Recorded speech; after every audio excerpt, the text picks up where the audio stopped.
suis très heureuse de vous accueillir au nom de l'Université Paris 1 Panthéon-Sorbonne pour ce séminaire consacré à Joséphine Baker, dont on a pu la semaine dernière apprécier au fond la vie. Moi, j'ai un peu découverte, je dois le reconnaître, grâce à la panthéonisation. Il y a des aspects de la vie de Joséphine Baker que je ne connaissais pas du tout. Et j'ai été particulièrement touchée par, au fond, l'événement qui... grandiose auquel on a pu assister ou participer, qui est avec une certaine solennité et puis aussi beaucoup d'émotions, je trouve, pendant la cérémonie, qui reflétait une vie quand même d'une richesse assez incroyable, un parcours complètement fou, je trouve, pour quelqu'un qui part du fin fond des États-Unis, dans des situations très compliquées, qui finit, qui arrive en France, qui devient pleinement française, s'investit dans la résistance, s'investit aussi auprès d'une idée du monde que reflétait sa famille et qui au fond, finit sa vie sur les bords de la Méditerranée, auquel je suis très chère, lesquels j'ai une sensibilité certaine, et un parcours assez fou, assez étonnant. À une époque aussi, c'est une époque, on le voit avec nos yeux d'aujourd'hui, alors que les années, depuis les années 30 jusqu'à l'après-guerre, ce sont des années qui étaient sans doute encore plus difficiles, particulièrement pour les femmes, même si la situation pourrait, au fond, exiger que l'on soit encore plus vigilante qu'ont pu l'être nos mères, quand je parle pour moi. Donc voilà, je suis vraiment très heureuse qu'on puisse rendre hommage à cette personnalité, que ce soit fait dans le cadre de Paris 1 et de ce séminaire. J'ai déjà trop parlé, donc je vais laisser la parole à ceux qui s'exprimeront mieux que moi sur Joséphine Baker. Et surtout, je voulais remercier Pascal Horry, monsieur le directeur du Panthéon, aussi de leur présence. Je vous remercie infiniment et je vous souhaite de très beaux échanges qui sont enregistrés, j'imagine. Donc on pourra en replay, je sais pas comment, en rediffusion, pardon. On va essayer d'être en rediffusion pour pouvoir les écouter plus tranquillement et en profiter. Merci beaucoup en tout cas. Merci François aussi. J'ai oublié de te remercier, mais je devrais te remercier plusieurs fois par jour, donc mais je le fais en public, parce que sur l'organisation du jubilé aussi, il y a beaucoup de choses qui se font et c'est formidable pour notre université. Merci à tous, à toutes.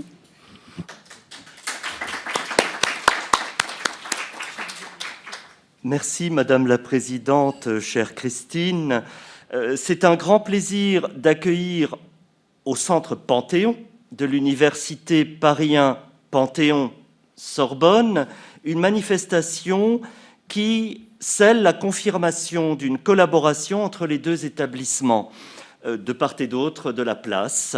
Ce partenariat existe déjà pour d'autres événements, dont la finale du concours d'éloquence, que le Panthéon a l'hospitalité d'accueillir désormais de manière récurrente.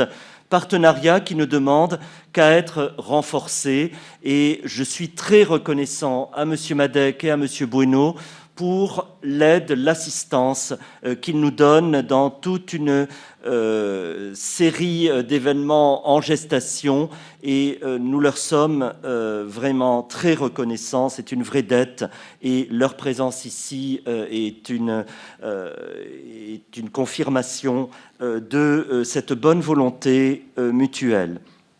La programmation de cette journée a été faite, je l'avoue, dans la précipitation. Vous connaissez le calendrier officiel de l'entrée au Panthéon de Joséphine Baker, et nous avions prévu une rencontre peut-être un peu plus anticipée par rapport à la cérémonie, mais en réalité le temps de la communication officielle dépendait évidemment de la cérémonie, et c'est à ces conditions que nous devions aussi la présence de M. Madec, à laquelle nous étions tout à fait attachés. Nous donnons peut-être l'impression de consacrer à Joséphine Baker une manifestation après tout le monde. Ce n'est peut-être pas si sûr. Il y a encore des choses à dire, des regards croisés de remarquables historiens de Paris 1, professeurs, maîtres de conférences, doctorantes, également des regards de femmes historiennes, mais évidemment les hommes sont bienvenus dans la programmation. Le point, la présidente y a à peine fait allusion, est loin d'être indifférent, et il est bon que Paris 1 célèbre cette grande figure, une et multiple. Habemus vicinam novam. Il faut un peu de latin. Nous avons une nouvelle voisine. Paris 1 a une nouvelle voisine et tient à l'honorer par ce qui est la marque de fabrique de Paris 1, la recherche. Nous avons donc organisé cet événement filmé qui confluera sur le site du Jubilé de Paris 1, même si nous sommes là dans un embryon de programmation culturelle et événementielle qui ne demande qu'à être déplié. Et sans tarder, je cède la parole à Monsieur Pascal Horry de l'Académie française et de Paris 1, et à Madame Goupil Lucas Fontaine, que j'invite donc à venir à la tribune. Merci, Monsieur le Président, cher François. Merci, chers collègues. J'ai répondu favorablement à cette proposition et j'ai accepté la thématique de l'artiste Baker, mais elle voulait dire Baker, hein, puisqu'elle était intégrée. Donc c'était pour elle Joséphine Baker. Bon à savoir. Mais je vais sans doute l'appeler Baker, quand même. J'ai accepté cette proposition parce que c'est Joséphine, mais aussi parce que c'est Paris 1 quand même. Et au fond, j'avais du coup un excellent prétexte de revoir des collègues que j'aime et j'apprécie. Voilà. Et puis revoir Marie, qui, alors, à mes côtés, est vraiment la spécialiste de la problématique des artistes de variété. Hein. Moi, j'avoue que sur ce plan-là, je vais lui passer, non pas forcément assez vite la parole, mais avec plaisir la parole, parce que, voilà, ce sera plus lesté que ce que je vais dire, qui va se situer à deux niveaux. Bon, effectivement, il s'agit de l'artiste Baker, ou Baker. Il s'agit aussi de s'interroger sur le rôle des artistes dans ces processus de reconnaissance officielle que représente en particulier l'entrée au Panthéon. Il est assez significatif qu'au fond, il y ait si peu d'artistes au Panthéon. Pour l'instant, la question s'est posée régulièrement. On a parlé d'Hector Berlioz, etc.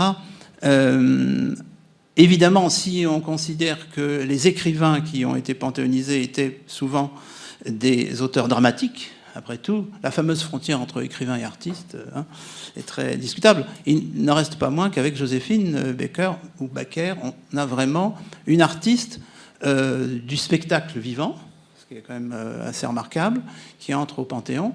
Et j'ajoute, c'est une interprète. Donc on a une catégorie qui est, disons, plus faiblement légitimée sur le plan culturel que celle des créateurs. Il ne faut pas oublier que le mot créateur s'écrivait au départ avec un C majuscule, n'est-ce pas? Et que là on est à déjà un niveau beaucoup plus modeste, apparemment, et ça fait partie, à mon avis, des remarques qu'il faut faire, que personne sans doute n'a faites. C'est fondamentalement, en tant qu'artiste, une interprète, au sens large, bien entendu. Elle a mis beaucoup de créativité dans son œuvre, en particulier dans la partie chorégraphique de son œuvre.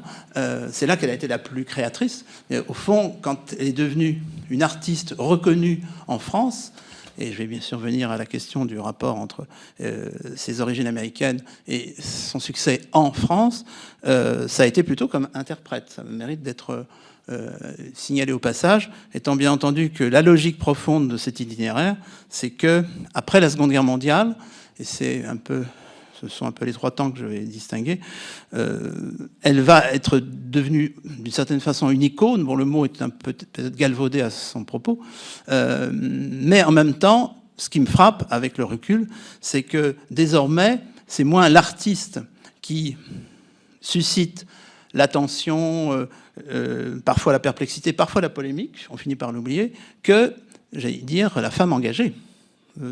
C'est certainement un terme qu'on n'a pas tellement utilisé à l'époque de son vivant, en tous les cas dans les années 50-60, alors qu'elle l'était déjà. Et là, on a du coup, à mon avis, une figure assez rare, même si la figure de l'artiste engagé existe, sous cette forme-là, il me semble qu'on ne trouvera peut-être pas beaucoup d'équivalents, en tous les cas en France. Alors, j'ai parlé d'imprévisibilité, c'était peut-être facile, c'était au moment où on m'a posé de chic la question d'un titre provisoire. Ce que je voulais mettre dans la notion d'imprévisibilité, c'est qu'évidemment, rien ne déterminait cette Américaine née, non pas d'ailleurs sur l'une des deux côtes des États-Unis, mais dans le Missouri, dans un milieu socialement extrêmement peu favorisé. Ça a été dit, redit, je ne vais pas insister là-dessus, sauf pour essayer de comprendre pourquoi elle s'en sort, et par le haut, en choisissant d'être une artiste. Alors évidemment, c'est une enfant de la balle. Hein. Ses parents, ou plutôt sa mère, parce que je n'entrerai pas dans le détail quasiment freudien de ses origines, mais enfin, il y a évidemment une absence d'emblée du père même pas officiel, puisqu'elle a d'abord le nom McDonald de sa mère. C'est assez dire qu'elle n'a pas de père, pour simplifier, un père génétique, mais pas de père présent. Et cette mère, qui en revanche joue un rôle capital dans ce qu'on peut appeler la formation de la future Joséphine Baker, est une artiste. Donc sur ce plan-là, il y a une manière de continuité, mais de continuité paradoxale, parce que à l'âge de 13 ans, pour les détails, je vous renvoie à tout ce qui a été écrit et dit, généralement assez exactement, parfois avec quelques légendes sur lesquelles je passerai rapidement, sur la vie en tous les cas, maintenant c'est une vie posthume de Joséphine Baker. Bon, au moment où elle se retrouve à l'âge de 13 ans à faire ce choix, c'est un choix contre, j'allais dire, sa mère, dans la continuité de sa mère en tant qu'artiste, mais contre sa mère, puisque c'est une façon de sortir de ce milieu que j'ose à peine appeler familial, en tous les cas très spécifique, qui est celui de ce couple-là. Donc un nouvel homme est intervenu dans une ville qui a un certain nombre de caractéristiques, je pourrais même dire de caractéristiques en ce qui concerne le rapport au problème noir, mais ça, il y a d'autres personnes plus spécialisées que moi qui reviendront là-dessus.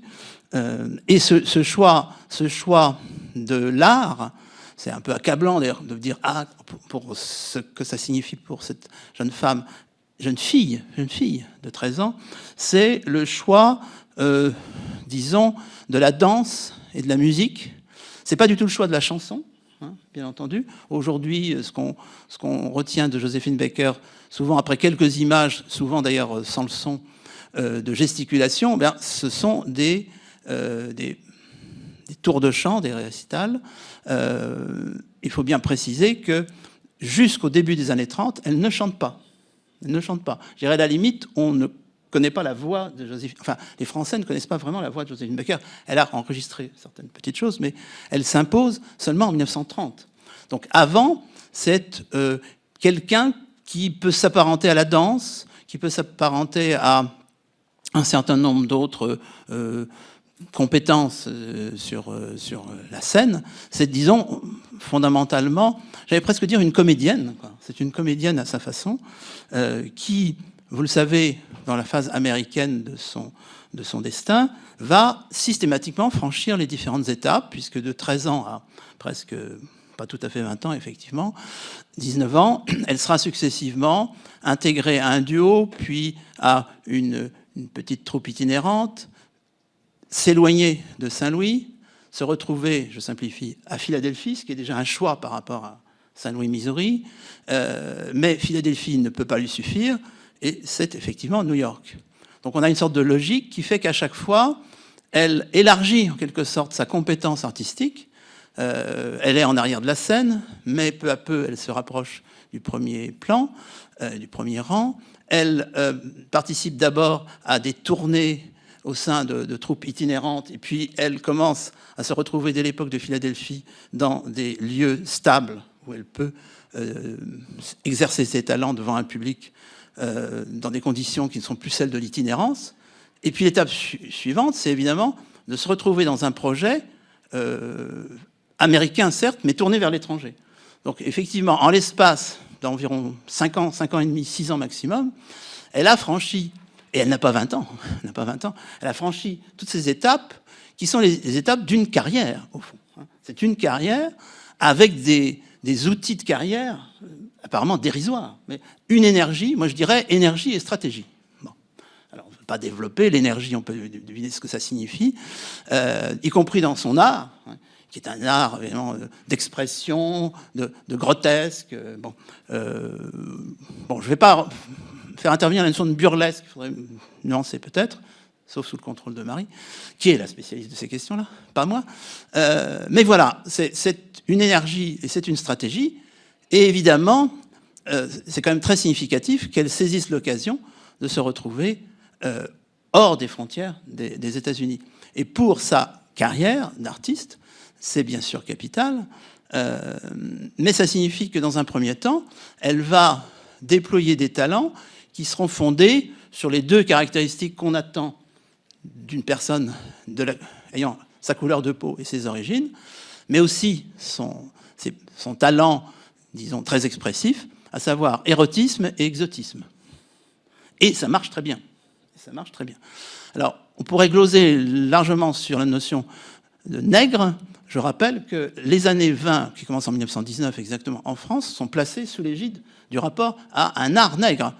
L'exposition de Paul Guillaume, L'art nègre, préface très intéressante d'Henri Clouzot, c'est 1919. Francis Poulenc, en 1919, crée une œuvre rhapsodique où la notion de nègre est présente. Donc, la revue Nègre arrive presque à la fin d'un cycle, pas tout à fait évidemment, disons de 5-6 ans, et je ne vais pas essayer de développer les raisons pour lesquelles, indépendamment de la Première Guerre mondiale, mais bien entendu aussi tout à fait liée à la Première Guerre mondiale, cette focalisation sur une forme de... Alors c'est une glose qui existe dès le catalogue de Clouzot, de la sauvagerie, mais la sauvagerie domestiquée, c'est vraiment à l'agenda.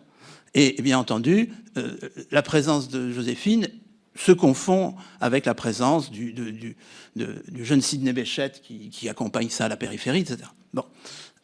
Simplement, il y a une présence physique, une présence artistique, disons, voire esthétique, de Joséphine qui s'impose sur le couple exotisme-érotisme dont je parlais, mais à chaque fois, elle va aller plus loin. Et c'est ça qui, moi, me frappe, évidemment, parce que ça permet de comprendre aussi la manière dont elle va devenir une artiste engagée en allant chaque fois un peu plus loin, jusqu'à être quand même présente à La Havane en janvier 1966 pour la fondation de la Tricontinentale. C'est quand même improbable si vous photographiez la situation en 1925. Donc, effectivement, là, la carrière va se poursuivre, mais là, deuxième temps, elle devient progressivement une vedette française. Elle n'est évidemment pas une vedette aux États-Unis. Sa présence au sein de la revue Nègre est déjà significative, mais on ne peut pas dire qu'elle soit l'absolue vedette. C'est un peu a posteriori qu'on reconstruit ça. Elle émerge. C'est vrai que, brutalement, certains spectateurs, en particulier certains commentateurs, certains journalistes ne voient plus qu'elle. Bon, c'est quand même au bout de, disons, dans la période 25-27, période donc de la revue Nègre, qu'on peut dire qu'elle s'installe suffisamment pour que l'étape suivante, ce soit de la faire passer aux Folies Bergères. Donc la carrière se poursuit, parce que passer d'un spectacle ponctuel, même s'il dure depuis 2 ans, au Théâtre des Champs-Élysées, certes, mais le Théâtre des Champs-Élysées ne crée aucune tradition dans ce domaine, et retrouve d'autres, en particulier des traditions chorégraphiques. À l'époque, ce sont les ballets suédois. Mais en revanche, passer aux Folies Bergères, là, évidemment, c'est très pertinent par rapport à une carrière, j'insiste quand même sur le mot, carrière d'artiste, de variété au sens large. Et là aussi, il y a une hiérarchie subtile, parce que passer 3 ans plus tard au Casino de Paris, c'est franchir encore une étape par rapport à Folies Bergères. Je ne vais pas rentrer dans le détail, j'ai déjà dépassé mon temps, certainement, Monsieur le Président. Et c'est à ce moment-là que la vedette, disons 1927 certainement, en 1930, conquiert un nouvel espace en se faisant reconnaître comme chanteuse. Et là aussi, je ne vais pas dire trop en présence de Marie, chanteuse, avec une chanson qui d'emblée rencontre le succès que l'on sait. Vincent Scotto à la musique. Alors, en vérifiant, Vincent Scotto, certes, est déjà un compositeur reconnu dans le chant, mais ses plus grands succès seraient plutôt après. Donc ça contribue aussi à la progression de Vincent Scotto. C'est pas, dans un premier temps, je m'étais dit, oui, Vincent Scotto devait être déjà trop pinacle. Non, pas vraiment. En tout cas, Vincent Scotto. Et puis, il faudrait dire des choses sur Géo Coguer, qui est quand même un parolier assez extraordinaire, puisque je signale que Coguer, c'est aussi le coparolier, hein, Marie en saurait plus que moi là-dessus, coparolier, mais de quoi? De Marinella, de Prosper, de la Java bleue, de Je ne suis pas bien portant, etc. Donc c'est pas n'importe qui, c'est un bon professionnel, et il co-signe avec Henri Varna, parce que, bon, Henri Varna est aussi le patron, et surtout le patron du Casino de Paris. Donc vous avez une vedette qui est au pinacle, et qui pourrait gérer cette carrière jusqu'à sa mort. D'où ce moment presque vertigineux, quand on se place maintenant en 2021, de ce qui va suivre, à savoir qu'à partir des années 30, et surtout du milieu des années 30, vous avez une artiste qui continue à, en quelque sorte, engranger les bénéfices de cette visibilité, mais qui, premièrement, touche du doigt le fait qu'elle n'a pas de reconnaissance aux États-Unis. Ça, c'est important. À chaque fois qu'elle revient aux États-Unis, bon. Mais je ne dis pas qu'elle découvre, mais elle touche du doigt qu'il y a une dimension artistique là-dedans. Bon, pour diverses raisons, elle est considérée comme, bon, c'est une Française, elle est maintenant française, quelque part. En tous les cas, bon, elle ne suit pas l'évolution générale. Ces tentatives au cinéma n'ont pas l'ampleur des tentatives analogues au même moment, dans les années 30, quand le cinéma est devenu donc parlant aux États-Unis pour des chanteuses américaines. Mais aussi, effectivement, cette perception d'un racisme dont elle n'avait pas besoin sans doute de faire l'expérience en retournant aux États-Unis, mais je pense que c'est son regard qui change, qui fait que maintenant, alors la comparaison avec la France, le fameux discours auprès de Martin Luther King, ça consiste quand même grosso modo à dire à 350 000 personnes, bon, voilà, il y a un pays qui s'appelle la France qui m'a mieux accueilli. Bon. Mais aussi, je pense tout simplement, il y a la concentration de capacités qui sont à base artistique, mais qui ont des significations sociales, puisque c'est en effet une vedette recherchée en France et en Europe. En Europe, hein, on pourrait peut-être nuancer, mais enfin, grosso modo, elle s'installe là, mais elle ne s'installe pas aux États-Unis. Et comme par hasard, ce sera le moment où elle va pouvoir être naturalisée. Et c'est comme par hasard le moment où, avant la Seconde Guerre mondiale, elle adhère à la LICA, future LICRA. Il y a donc quand même une configuration intéressante qui se met en place. Le troisième temps, c'est que j'aurais tendance à dire, sous le contrôle des spécialistes, que la carrière artistique de Joséphine se poursuit, en particulier à partir des lendemains de la Seconde Guerre mondiale, sur des bases acquises. On ne peut pas dire qu'il y ait une amplification de cette carrière. Elle a un public fidèle. Elle doit sans doute continuer à conquérir certaines parts du marché, mais pas beaucoup plus. Désormais, c'est plutôt la figure elle-même de Joséphine qui se modifie, parce qu'entre-temps, ça a été la France libre, la résistance à la France libre, et que dans les années 60, ce sera aussi les droits civiques et la tribu arc-en-ciel. J'aurais tendance à insister sur la tribu arc-en-ciel, parce que rétrospectivement, je trouve que le moment le plus extraordinaire de sa vie d'artiste engagé, c'est évidemment Washington 1963. Quand même, pensez qu'elle prend la parole juste avant I Have a Dream. Bon. Mais à l'époque, pour les Français, franchement... Hein. En revanche, la tribu arc-en-ciel, ça, je peux vous dire, j'ai des souvenirs d'enfance là-dessus, ça faisait parler. Et de façon, d'ailleurs, très, très, très contrastée. On peut l'imaginer. Hein. C'était l'utopie, bon, elle était un peu folle, quand même, après dire. Hein. C'est ce que j'entendais parfois. En même temps, une vraie admiration. Et puis, évidemment, ça devenait un personnage romanesque. D'une certaine façon, elle est morte romanesque, parce que la ruine, la princesse, qui était là au Stork Club en 1951, c'est un scénario d'Hollywood qui dirait ça, on dirait, vous exagérez un peu, là, révisez votre scénario. Grace Kelly ne peut pas être là, bah si. Bon. Donc tout ça faisait qu'elle devenait un personnage, certes, à mon avis, beaucoup moins une chanteuse. Et d'ailleurs, quand Jean-Claude Brialy, Brigitte Bardot et d'autres vont lui permettre, juste au milieu des années 70, et il va mourir quasiment sur scène, comme vous le savez, vont lui permettre de revenir sur scène, c'est parce que c'est un mythe. C'est parce que c'est un mythe. Mais un mythe dans lequel, désormais, se situe la France libre, le général de Gaulle. Hein, je rappelle que la même qui est auprès de Castro en 65 est aux Champs-Élysées en 68. Et ça, je trouve ça passionnant, évidemment, parce qu'en plus, je pense qu'il faut expliquer aux étudiants, pour moi, pendant 15 minutes, pourquoi la même personne peut être auprès de Castro et défiler pour De Gaulle en 68. C'est tellement cohérent qu'il faut du temps pour l'expliquer. Et bien entendu, à ce moment-là, quand elle meurt, c'est à l'état de mythe. C'est plus qu'à l'état d'artiste. En même temps, on peut dire que c'est une extraordinaire réussite pour un ou une artiste que de mourir à l'état de mythe.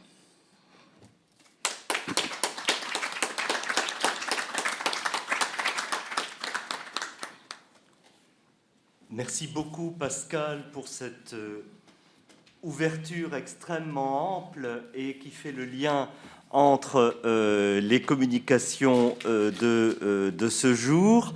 La parole est à présent donnée à Madame Marie Goupil-Lucas-Fontaine, doctorante en histoire contemporaine, spécialiste de la chanson réaliste. Marie, vous pouvez effectivement fermer cette présentation pour aller vers la vôtre et la placer en plein écran en allant en bas à droite. Vous allez en bas à droite, juste avant le curseur du son. Voilà. Et vous avez donc la parole, en vous remerciant aussi pour votre présence ici. Merci.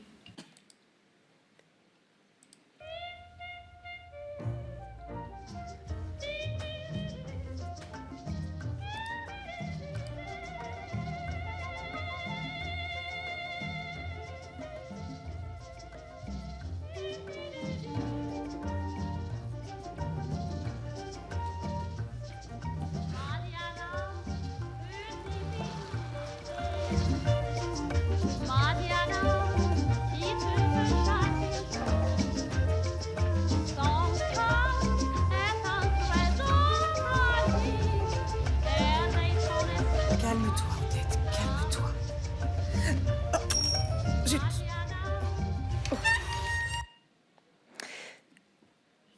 Voilà, donc on a entendu la voix de Joséphine Baker. Je préfère la faire chanter avant moi.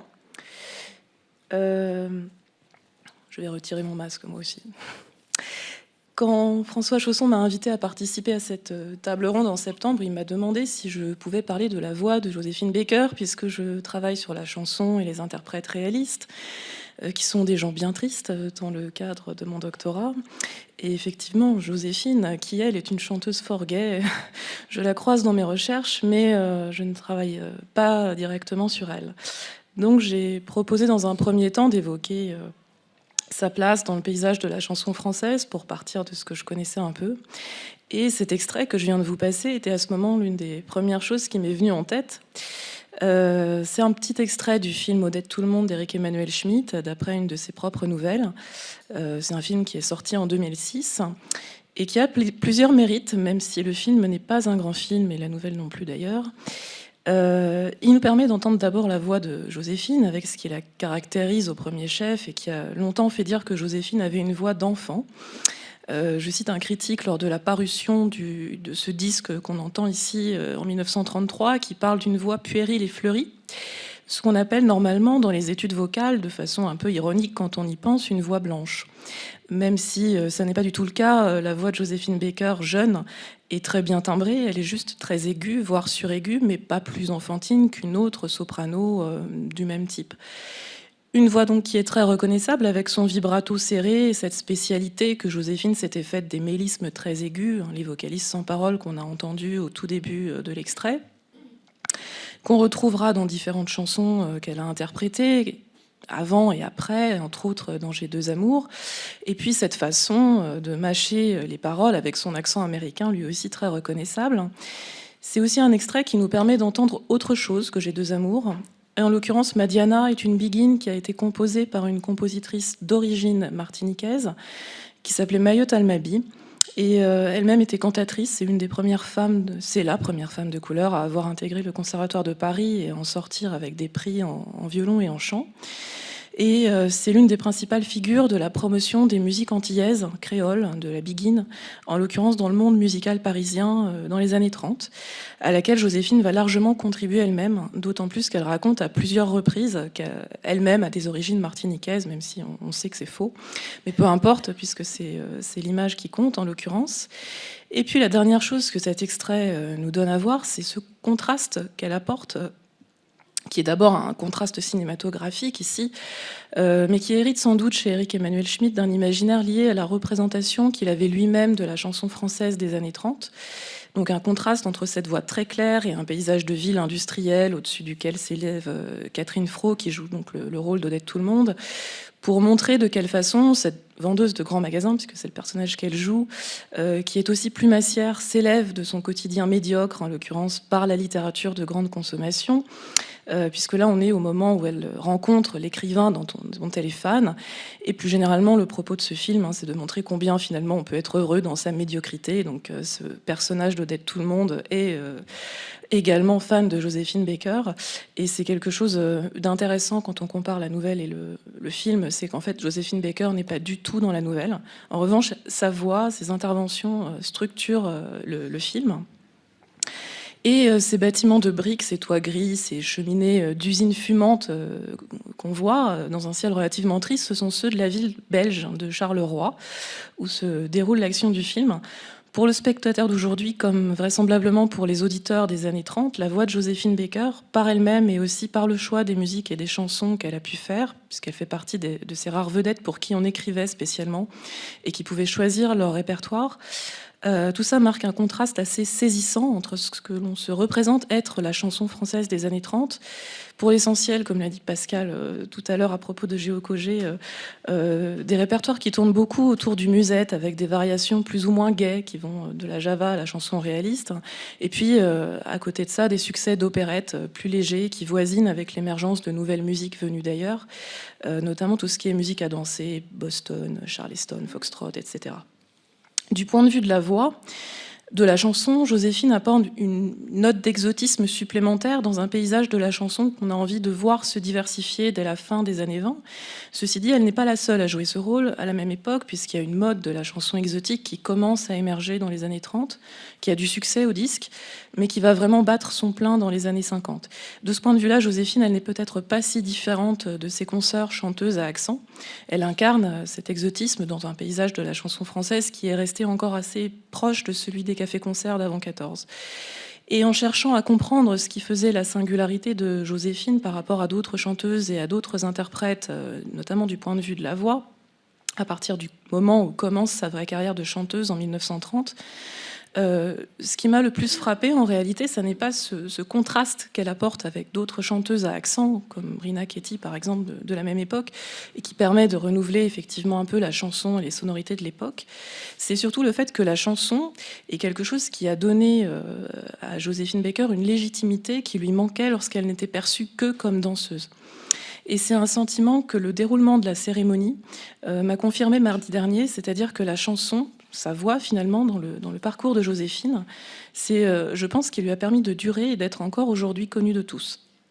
La cérémonie a été beaucoup organisée autour de cette voix, justement, avec des séquences parlées, des séquences chantées, et c'est ce qui permettait de la rendre présente à sa propre cérémonie. Alors bien sûr, il y a des éléments de sa carrière de danseuse qui étaient suffisamment marquants pour que l'on en garde la mémoire jusqu'à nos jours, dont cette fameuse ceinture de banane que tout le monde évoque, et puis toute l'iconographie qui a été produite de cet artiste, toutes les œuvres de son compagnon Paul Colin. Néanmoins, quand j'ai regardé, et surtout quand j'ai écouté la cérémonie, j'ai pas pu m'empêcher de penser que le moment où a été diffusé J'ai deux amours avait quelque chose de particulièrement intime, dans la mesure où on avait le sentiment, parce qu'il y avait cette voix de Joséphine, qu'elle était là, pour ainsi dire, vivante, et indépendamment du fait que le cénotaphe était vide de sa dépouille et seulement rempli de terre. Et c'était d'autant plus habilement fait que l'on a diffusé que la voix de Joséphine, dissociée de l'enregistrement original, alors vraisemblablement dans une version tardive, version des années 50 ou 60, que j'ai pas la date, mais je pense que on entend que c'est sa voix de femme mûre qui est accompagnée par l'orchestre de la garde républicaine, et c'est une prouesse technologique qui est très intéressante, parce qu'à ce moment-là, on avait véritablement le sentiment qu'elle était là au moment où s'est élevée cette chanson que je vous passe. Voilà, alors je pense que cette sensation d'intimité, elle est un peu due aussi à la façon dont c'est filmé. Alors je ne sais pas comment c'était à la cérémonie elle-même. J'avoue que j'ai décliné l'invitation de Brut pour la commenter, mais parce qu'ils m'ont contacté 2 heures avant, donc j'avais un séminaire le soir même. Je ne sais pas exactement comment ça rendait quand on était sur place, mais j'ai trouvé, en tout cas en regardant la cérémonie filmée, qu'il y avait vraiment cette forme d'intimité qui se mettait en place. On avait vraiment l'impression qu'elle était ici, à sa propre cérémonie, quoi. Et c'est quand même assez étonnant, parce que cette voix, même s'il y a eu beaucoup de biographies qui sont parues sur Joséphine, on en parle quand même assez peu. Sauf pour dire qu'elle a chanté J'ai 2 amours toute sa vie, que sa voix a changé un peu de tessiture, passé du soprano au mezzo dans sa quarantaine, mais pas grand-chose de plus, et pas grand-chose en général sur le rapport qu'elle avait elle-même à sa voix et à la chanson en général. Le plus souvent, c'est une artiste que l'on définit d'abord comme danseuse, qui est renvoyée à son corps avant d'être une chanteuse. Et la chanson, c'est quand même finalement ce qui lui a donné une légitimité artistique durable, ce qui l'a habillée aussi, et ce qui fait qu'on la connaît encore beaucoup aujourd'hui. Or justement, cette question de la légitimité que Joséphine a gagnée par la chanson, elle est extrêmement intéressante pour un historien ou une historienne de la chanson, quand on sait qu'habituellement, depuis la fin du 19e siècle, la chanson est plutôt très mal considérée, non seulement considérée comme un art mineur, mais aussi comme quelque chose d'inepte. Et ce qu'on lit à propos de Joséphine dans la critique de l'époque, au moment où elle commence à vendre vraiment des disques, au moment notamment où elle commence à interpréter J'ai 2 amours, c'est justement tout l'inverse. Et c'est ce supplément de légitimité qu'elle gagne véritablement à partir du moment où elle se consacre davantage à la chanson et où elle fait vraiment entendre sa voix. En 1930, lorsqu'elle revient à Paris pour chanter dans la revue du Casino de Paris d'Henri Varna et d'Oscar Dufresne, le critique Pierre Varenne écrit « Quelle surprise, quelle stupéfaction! Elle ne fait point que tortiller de la croupe et lancer des œillades égrillardes. Nous avions laissé partir une gentille négresse cocasse et primitive. Une artiste, une grande artiste nous revient, sensible, émouvante, toujours belle, mais d'une beauté que cette fois le talent accroît. Son chant, ramage d'oiseaux blessés, a transporté une foule blasée, rétive. » Ça marche d'autant mieux que ce qu'elle chante à Paris-sur-Seine a été immédiatement enregistré et diffusé à l'échelle de tout le territoire métropolitain, par le disque et par la radio. Et ce personnage qui, certes, était très populaire sur les scènes parisiennes, mais que finalement tout le monde ne pouvait pas aller voir directement sur place, trouve sa place dans les foyers. C'est-à-dire qu'aux images, aux dessins, aux caricatures, parfois aux photographies, s'ajoute le son qui va la rendre plus proche des auditeurs. Et ici, vous avez un extrait d'une critique de disque, où le critique exprime ce qu'il pense de son enregistrement chez Columbia, que je vais vous lire, j'ai le temps, j'espère. Donc il dit voilà, Joséphine a enregistré pour Columbia quelques chansons et c'est un plaisir de l'entendre. J'avoue que je craignais un peu que le charme européaniste de l'Étoile Noire n'eût au phonographe quelques douceurs un peu mièvres. Mais la voix de Joséphine Baker fait des miracles, elle est très finement nuancée et surtout elle a un don d'émotion auquel on ne résiste pas. Finalement, ce que dit ce critique, qui est un critique de l'intransigeant, donc c'est une critique de 1930, traduit bien cet effet de surprise qui donne à Joséphine un supplément de légitimité artistique que son corps de danseuse nue ne lui aurait sans doute jamais apporté, et qui s'est traduit dans la suite de sa carrière par ce phénomène qui a souvent été remarqué, et qui est le fait que sa voix a baissé, effectivement, pour des raisons physiologiques d'une part, mais pas seulement. Parce que Joséphine Baker travaillait vraiment sa voix, et elle a fait en sorte de l'adapter, ainsi que sa vocalité, à des répertoires plus proches du jazz, même si elle n'a pas vraiment chanté ses répertoires, puisqu'on lui demandait toujours la même chose. Donc je vais terminer cette communication sur la voix de Joséphine, sur J'ai 2 amours, pour vous montrer comment cette évolution s'est faite, parce que c'est à la fois une évolution vocale et aussi musicale et stylistique, puisqu'on a adapté à ce moment-là les orchestrations. Et je vais donc vous diffuser plusieurs extraits de J'ai 2 amours à différents moments de sa carrière, entre 1939. L'image qui apparaît, c'est quand elle est au Théâtre des Armées en 39, et puis en 56 et en 68. Ceci dit, bon, les orchestrations ont été réadaptées en fonction de cette évolution. Et on entend sur ce morceau, qui est une romance de Scotto à l'origine, qu'elle se rapproche de plus en plus de la vocalité des grandes chanteuses de jazz noires américaines, et qui ont pour la plupart une voix plutôt grave et puissante, et aussi du style un peu plus lourd que ça impliquait, à l'opposé de la façon naturelle dont Joséphine chantait dans l'aigu dans sa jeunesse. Merci Pascal et merci chère Marie. Et croyez que les applaudissements sont autant destinés à vous qu'à Joséphine Baker, effectivement. Nous applaudissons les deux. À présent, j'invite à venir à la tribune. Merci, cher François, pour l'invitation que j'ai acceptée immédiatement. Et tu m'avais demandé un titre et j'ai proposé Joséphine française libre. Je pourrais ajouter que, en préparant cette séquence, je me suis rendu compte qu'elle était quand même, en juin 40, beaucoup plus connue que le général de Gaulle. Et non, mais c'est vrai que c'est un paradoxe, mais... Donc voilà. Donc du coup, mon titre sera modifié et c'est Joséphine française libre, plus connue que le général de Gaulle. Dans toute mon existence, je n'ai entendu que deux êtres parler de la France avec le même accent. Ma mère et le général de Gaulle. Ils étaient fort dissemblables, physiquement et autrement.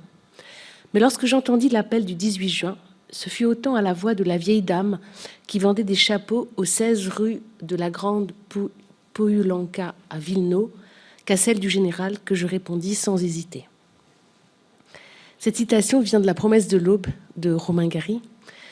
Et je me suis demandé si Joséphine Baker, née Joséphine McDonald Carson en 1906 dans le Missouri, naturalisée en 1937, aurait pu faire sienne ou sien ses propos de Roman Katchev, dit Romain Gary, né en 1914 en Pologne, naturalisé français en 1935, mais envolé vers l'Afrique du Nord dès le 20 juin 1940.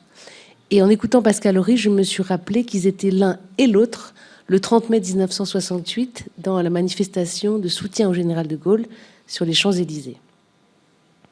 D'où la question, entra-t-elle en résistance selon l'expression consacrée?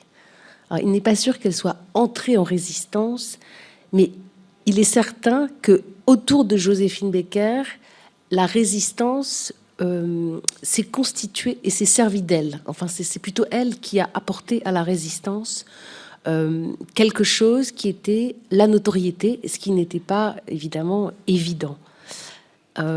Du coup, je suis tentée de dire qu'elle fut sa propre résistance, parce que elle part évidemment, elle est française libre, mais dès 1939, elle est là aussi. Et c'est elle, en réalité, qui donne le prétexte et qui sert de paravent à toutes les activités clandestines qui se développent autour d'elle. Et ça, c'est quand même assez rare, puisqu'il y a assez peu de clandestins qui sont aussi peu clandestins qu'elle, en réalité. Donc on l'a décrite comme agent secret, mais en fait, elle n'était pas du tout secrète, c'est un agent pas très secret. C'est tout à fait le contraire. Elle est honorable correspondant, donc HC dans les archives, en contact dès septembre 1939 avec le chef du service du contre-espionnage du 2e bureau de l'état-major, le commandant Aptet. Et alors, en fait, il s'est servi d'elle pendant toute la guerre, et puis il s'est encore servi d'elle après la guerre, parce qu'il a eu l'indélicatesse de publier ses mémoires d'agents résistants, etc. Sauf qu'il a oublié de la prévenir. Donc moi, j'ai trouvé des archives où elle disait en gros qu'elle lui en voulait pas trop, mais qu'il avait quand même décidé de s'approprier la mémoire de la résistance autour et avec Joséphine, mais à son propre profit. Donc, il a à ce point doublé Joséphine que, après-guerre, il raconte ses aventures dans un ouvrage sans l'associer le moins du monde, ni à l'écriture, ni au bénéfice des ventes. En tous les cas, Joséphine Baker, c'est elle qui soutient la France libre, qui n'existe quasi pas à l'époque où elle la soutient. Son soutien est immédiat et il est total. Et c'est vrai que parmi les stars du music-hall d'avant-guerre, son cas est quasi unique. c'est quand même la seule qui est citée dans le dictionnaire historique de la France libre, dans le dictionnaire historique de Gaulle, chez Robert Laffont. Les autres, si j'ai bien compris, ont plutôt préféré continuer leur carrière, n'excluant pas, pour certains, détourner en Allemagne nazie, comme si de rien n'était. Alors celui qui se fait le plus épingler dans l'affaire, c'est Maurice Chevalier, alors plus ou moins justement, il s'en défend après-guerre. Mais ce qui est très intéressant, c'est que Maurice Chevalier est son partenaire du spectacle à grand succès du Casino de Paris, qui s'appelle Paris-London, pendant la drôle de guerre. Donc moi j'ai consulté le journal Le Matin du janvier 1940, donc qui fait état de ce succès. Et à la Libération, Maurice Chevalier aura quand même de sérieux problèmes parce qu'il est sur les listes noires des collaborateurs à abattre. Et parce que ses activités de chanteur pendant l'occupation ont été très critiquées. Et surtout, il a été la bête noire de Pierre Dac, qui, depuis les ondes de la BBC, parodie une chanson de Maurice Chevalier. Tout ça, ça fait d'excellents français, pour dire le contraire. Tout ça, ça fait de mauvais français. Et donc, je vous cite juste la première strophe. Le créateur de cette chansonnette passait jadis pour un vrai chevalier. D'autres encore, parmi tant de grosses têtes, ont dans l'épreuve complètement perdu pied. On les croyait très bien, ils étaient moches. Et c'est ainsi qu'ils se sont révélés, en préférant faire des sourires aux boches par calcul ou par stupidité. Et toute la chanson est comme ça. Donc on sait très bien de qui il parle, puisque... Je savais que ça allait te plaire, François. Donc on sait très bien de qui il parle, puisqu'il le cache à peine, qu'il épingle Maurice Chevalier. Alors Tino Rossi, lui aussi, il a des problèmes à Libération. Et on lui demande de rendre compte de son comportement anti-français. Il va passer quand même 3 mois de prison à Fresnes. Donc si je continue le panorama du musical des années, même voilà, de la fin des années 30, dans la Résistance, c'est pas glorieux. Alors, il faut quand même noter une exceptionnelle participation de ce milieu de Germaine Sablon, qui, elle, s'engage dans les services féminins de l'armée et passe dans la clandestinité, rejoint l'Afrique du Nord via l'Espagne. Et c'est en 1943 en Libye, où elle est infirmière au front, qu'elle interprète pour la première fois le chant des partisans. Donc en fait, il y a quelques exceptions, mais c'est pour situer Joséphine Baker dans le choix de Françaises libres de réintégrer la France libre. Les autres ont continué à faire leur métier sous l'occupation avec plus ou moins de zèle. Et ils sont quand même tous frappés de suspension à la Libération. Et parmi les plus connus, Yvonne Printemps, Suzy Delair, Corinne Lucher, bon, c'est la fille de Jean Lucher, Charles Trenet, quand même, 10 mois. Bon. Donc, pour bien situer Joséphine, c'est son immense notoriété qu'elle met au service d'une résistance qui n'existe pas. En 40, la résistance n'existe pas. De Gaulle est absolument seul au monde. À l'été 40, il est même assez déprimé. Il vient juste de signer un accord avec Churchill le 7 août 1940 qui permet simplement d'acter la création d'un corps de volontaires, des soldats volontaires. C'est les Français libres, ils sont une poignée. Donc quand on dit que l'appel du 18 juin a déclenché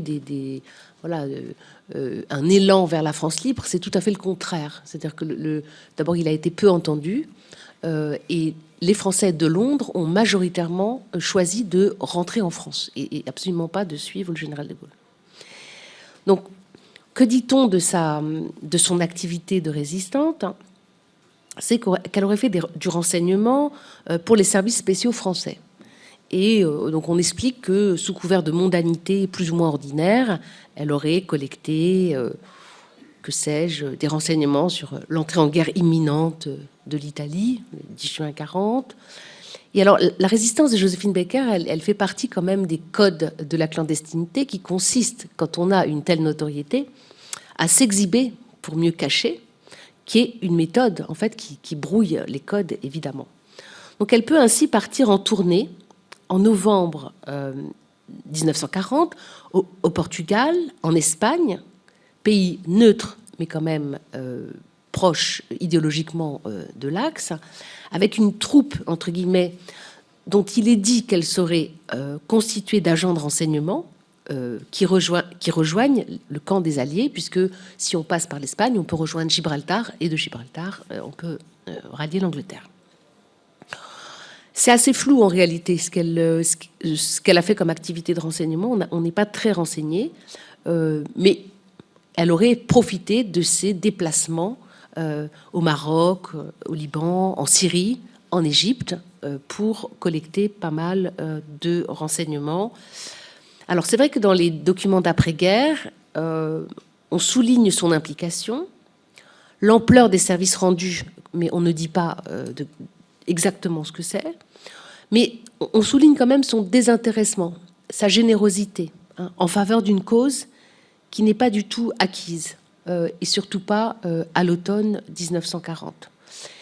J'ai lu dans ces citations le général Martial Valin, qui après-guerre la cite comme, je cite, un magnifique exemple que cette Française d'adoption donne à toute l'Union française, c'est-à-dire à l'Empire, en réalité.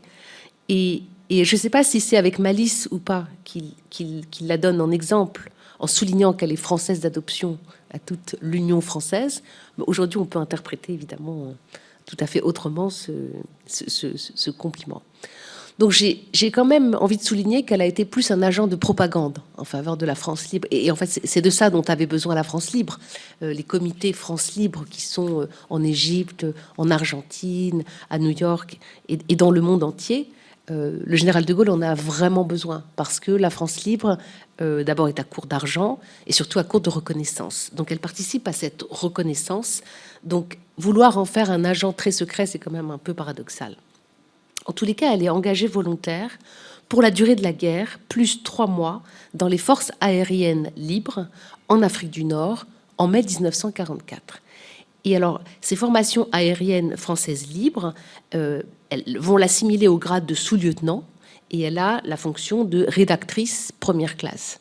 Alors tout ça ne signifie pas grand-chose, parce qu'en réalité, elle a passé au moins 1 an et demi de guerre clouée au lit par une très grave...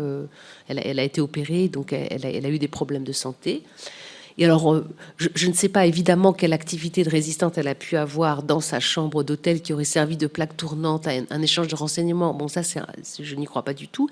Mais en tous les cas, c'est après l'opération Torche, ce qu'elle va le plus apporter à la résistance, en dehors de son engagement militaire, c'est des tournées. C'est des tournées de chants au Moyen-Orient, en Italie et en Allemagne, avec la première armée du général de Lattre, pour très ostensiblement soutenir les combattants, tout comme le capitaine Marlène Dietrich chantait en anglais Lily Marlène pour les soldats américains. Et donc, elle est vraiment dans son rôle. Et donc, il faut pas travestir son engagement au profit de la France libre, parce qu'il est au contraire très cohérent, très public. Et donc, elle va faire comme Marlène Dietrich. Et c'est vrai qu'elle a d'ailleurs commencé à chanter dès le début de la guerre, Joséphine Baker, avec Maurice Chevalier, pour les soldats de la ligne Maginot, au Casino de Paris. Et donc, c'est des personnalités qui vont à la fois soutenir le moral, bien sûr, mais surtout lever des fonds. Et elle sert aussi à ça, notamment des fonds pour la Croix-Rouge. Et là, on a le gracieux concours dans l'écho d'Alger du 11 juin 1943. Elle chante à Alger au profit de la Croix-Rouge à l'Opéra d'Alger avec un orchestre des armées américaines. Ça, par contre, c'est tellement attesté que c'est dans l'écho d'Alger. Donc, elle a une intense activité. Une fois sa maladie passée, elle a une intense activité de tournée, de gala pour les unités engagées, pour soutenir le moral des troupes, des prisonniers, des déportés. Et c'est une activité continue au service des prisonniers de guerre à l'automne 44, à la Comédie Française, puis ensuite en tournée jusqu'à sa démobilisation le 1er septembre 1945. Donc elle ne l'a pas fait de manière comme ça pusillanime, elle l'a vraiment fait jusqu'à ce qu'elle demande à être démobilisée au 1er septembre 45.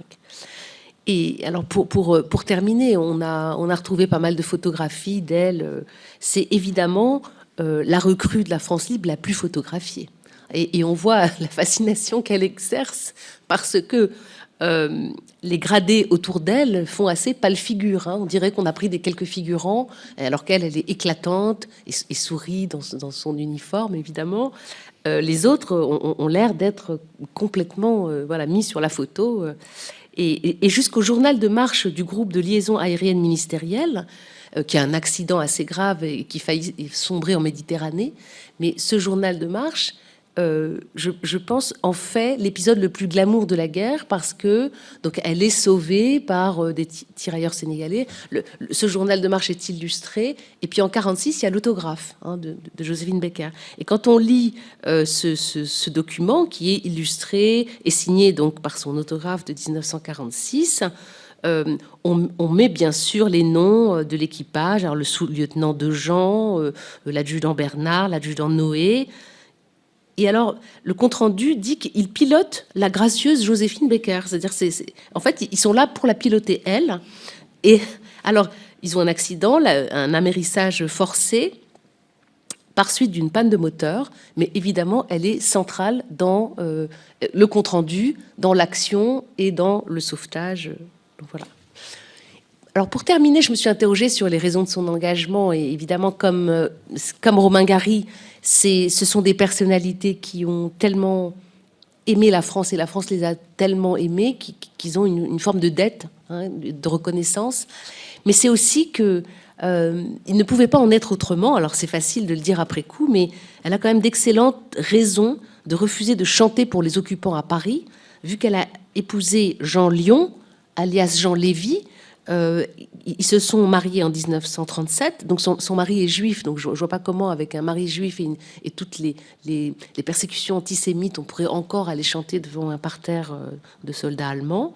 C'est par ce mariage qu'elle a obtenu la nationalité française.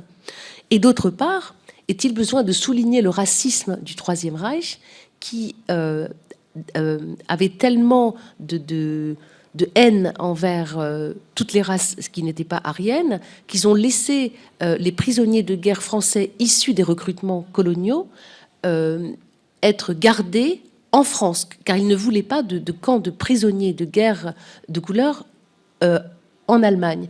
Et donc, ils ont commencé à les garder eux-mêmes. Et puis, grâce à l'État français, c'est l'État français qui a pris la relève. Donc, en fait, c'est l'État français qui a gardé ses propres prisonniers de guerre pour ne pas les envoyer sur la terre du Troisième Reich.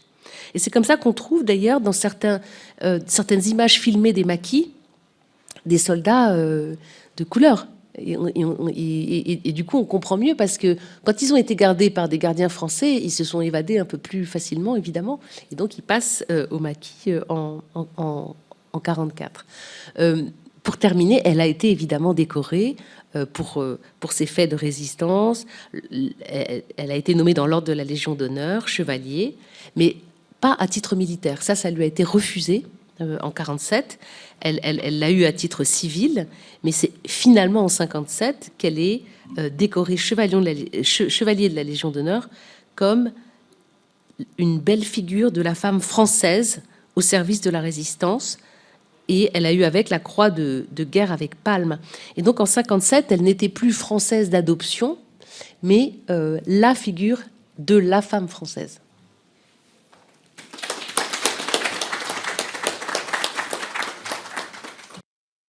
Merci beaucoup, chère Alia, pour cette évocation extrêmement riche.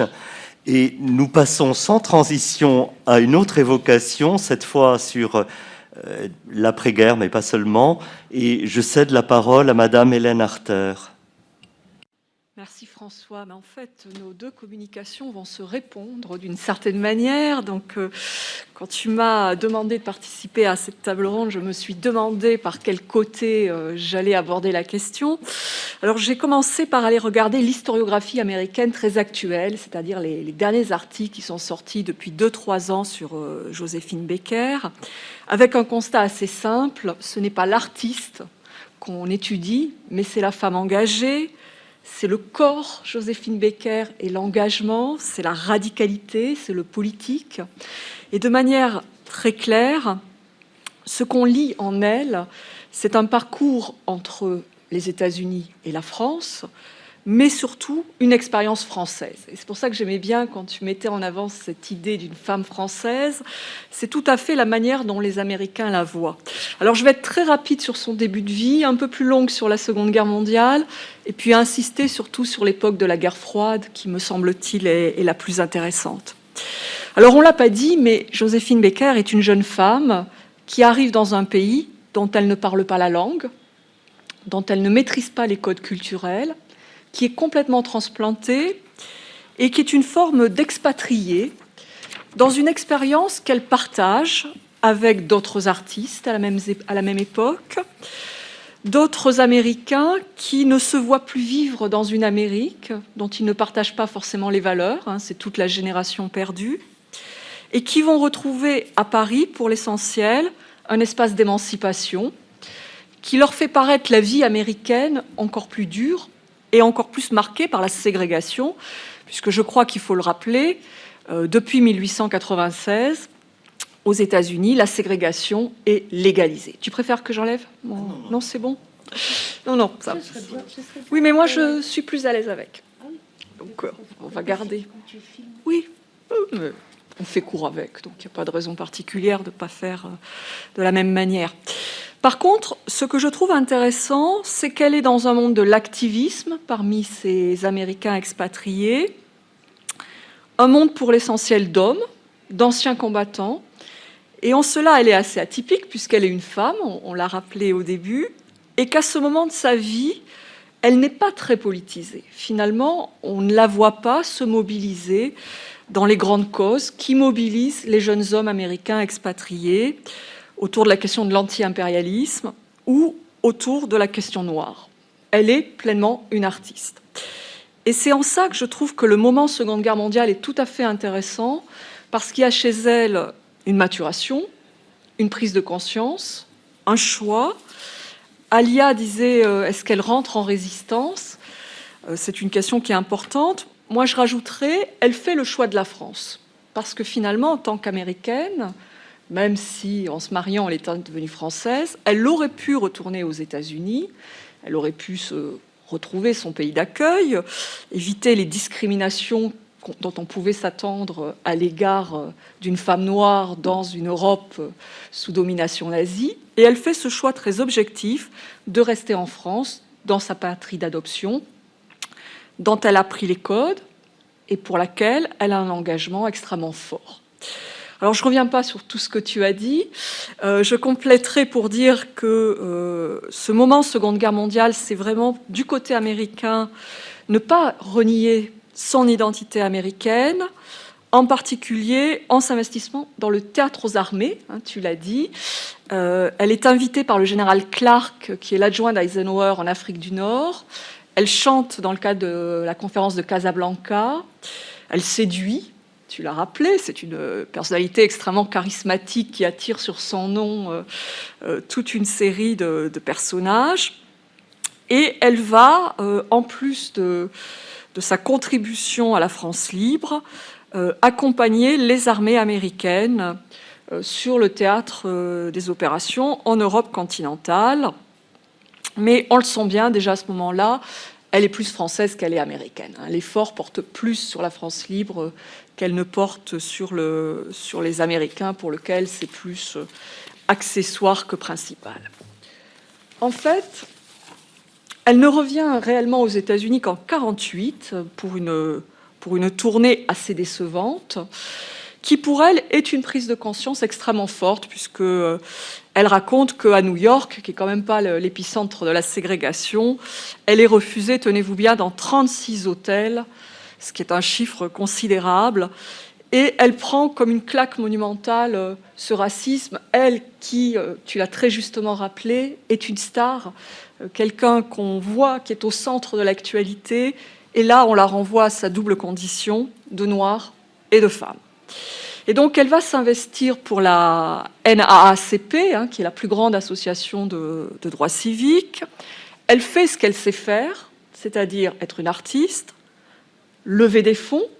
Tu as rappelé que c'est une des fonctions de ces opérations. Et je vois un tournant autour de cette année 1951 où elle fait des choses qu'elle n'avait jamais faites, c'est-à-dire qu'elle exige que lorsqu'elle se produit en public, les audiences ne soient pas ségrégées, alors que la règle est la ségrégation. Donc elle fait inscrire dans ses contrats qu'elle ne se produira pas si. Au début d'un de ses concerts aussi, elle évoque la situation d'un condamné à mort qui était manifestement innocent.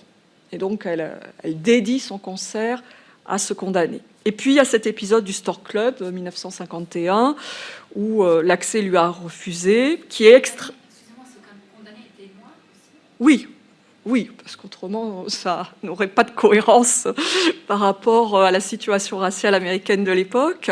Donc, incident extrêmement publicisé, mobilisation de la NAACP, et c'est à ce moment-là que le FBI ouvre un dossier à son nom, en considérant que sa dénonciation de la situation raciale en fait un agent du Parti communiste, et donc quelqu'un d'extrêmement dangereux.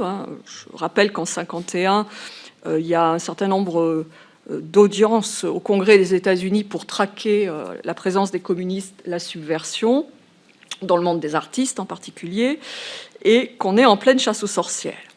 En fait, c'est là où les choses commencent à se mettre en place. On va simplifier parce que mon temps de parole est limité. Elle a de plus en plus de mal à obtenir des contrats, puisque le milieu s'autorégule, donc on ne lui fait pas signer de contrat parce que c'est le risque d'être associé au communisme, et donc d'avoir toute une série de problèmes. Et elle devient de plus en plus militante, notamment à partir de septembre 1952, à l'occasion d'un concert en Uruguay. Vous voyez, c'est la grande tradition des tournées en Amérique latine, dans un monde latino-américain culturel dominé par les parcours et les troupes américaines. Et là, elle prend la parole pour dénoncer les expériences familiales du racisme.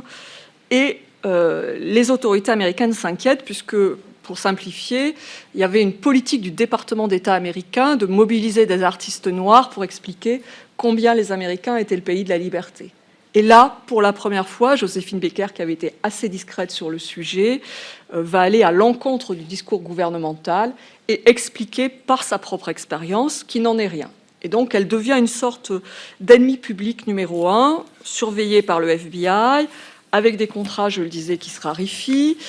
Lorsqu'elle veut retourner à New York, les services de l'immigration la retiennent 4 heures à l'aéroport avant de la laisser rentrer. Elle devait se produire à Haïti. En fait, les autorités haïtiennes finissent par retirer l'invitation. Et donc, elle paraît pour de nombreux Américains mainstream comme l'incarnation du soutien au communisme. Et là, on voit bien, dans cette société extrêmement polarisée, combien à la fois elle est une icône pour la communauté noire et combien elle paraît comme une menace pour les Américains conservateurs. Elle est pensée comme un American, c'est-à-dire, j'allais dire, l'anathème le plus profond. Alors, Pascal Horry rappelait qu'elle revient sur le devant de la scène, donc vous l'avez compris, persona non grata. Elle est quasiment plus présente sur la scène américaine à partir du milieu des années 50. Elle retourne en France, elle fait des tournées hors des États-Unis, elle vit au Milan avec sa tribu arc-en-ciel, et c'est en 1963 qu'elle est invitée à participer à cette marche sur Washington. Il faut remettre le contexte en place. La législation sur les droits civiques a du mal à se développer. Le parti de Kennedy, qui est le parti démocrate, a toute une base sudiste qui n'en veut pas. Et donc cette grande manifestation, c'est une manière de mettre la pression sur l'administration Kennedy pour faire quelque chose. Et donc elle a ce moment où elle est une des voix qui prend la parole. Alors on a 2 manières d'interpréter les choses. La première, c'est de dire que enfin les Américains découvrent Joséphine Baker pour ce qu'elle est, cette militante des droits civiques, mais que c'est aussi une femme d'une autre génération, c'est-à-dire que pour les jeunes générations, on écoute plutôt Malcolm X que Martin Luther King, et évidemment pas tellement Joséphine Baker. Donc elle est plutôt dans le témoignage, et un témoignage très audible pour des Français, moins audible pour les Américains, parce que pour beaucoup d'Américains, Joséphine Baker n'est quelqu'un qui n'a pas vécu cette expérience du racisme aux États-Unis, puisqu'elle n'est plus aux États-Unis depuis 40 ans. Et donc c'est la double dimension de cette femme qui donne un témoignage extrêmement puissant, plein d'émotions, mais qui n'est pas pleinement américaine. Elle est toujours entre 2 rives.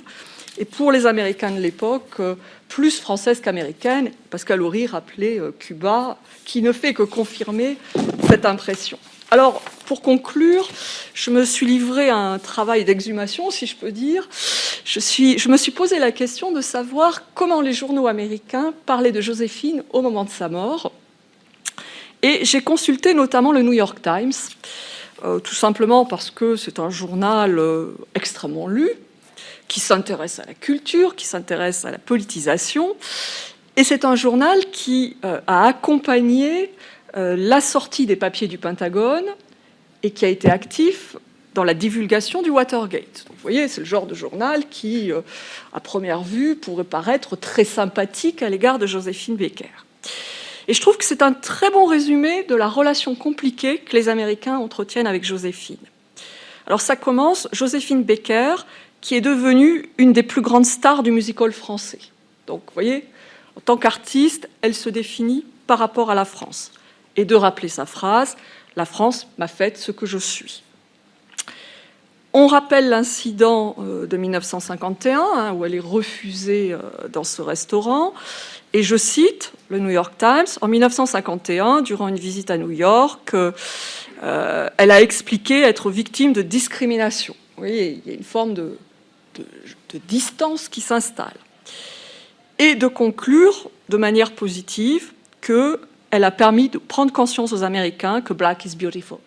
On est tout à fait dans les années 70 de valorisation de la culture africaine-américaine. En fait, une Joséphine très moderne, si on suit cette phrase, mais qui renvoie aux Américains un miroir de la situation de la discrimination, qui est extrêmement forte, de la place des femmes dans la lutte pour le mouvement des droits civiques, et donc une image ambiguë d'une femme qui est finalement devenue plus une icône de la France, de ses combats, plus qu'une américaine.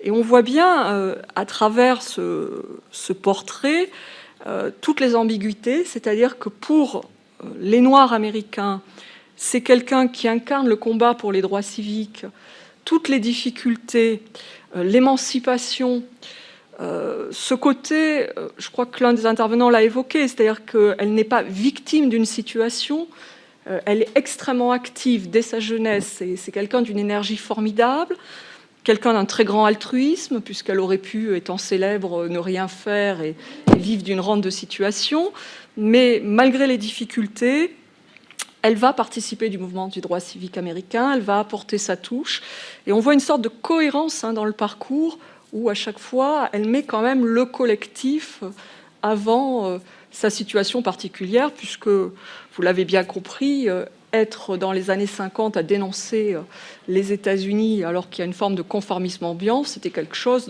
d'un très grand courage, en particulier à l'époque où Edgar Hoover avait la mainmise sur le FBI et toutes ces questions. Donc c'est quelqu'un qui est vraiment entre deux mondes et plus finalement dans cette logique française de revendication d'une identité plutôt que dans ce personnage américain. Donc plus une icône française qu'une icône américaine, c'est sûr, et en tout cas une politisation entre les deux mondes dont on voit bien combien la France a contribué à sa politisation et un parcours de vie et de maturation d'une jeune femme qui arrive en voulant faire carrière et qui finit par être cette femme qui défend des idéaux. Donc Joséphine a perdu son accent ou retrouvé son accent, je ne sais pas. Mais en tout oui, elle n'en avait pas au début, puisque par définition, elle finit avec un accent. Et donc je trouve que l'histoire de l'accent de Joséphine dit bien les transformations du personnage et surtout des représentations et des perceptions qu'on en a de l'autre côté de l'Atlantique.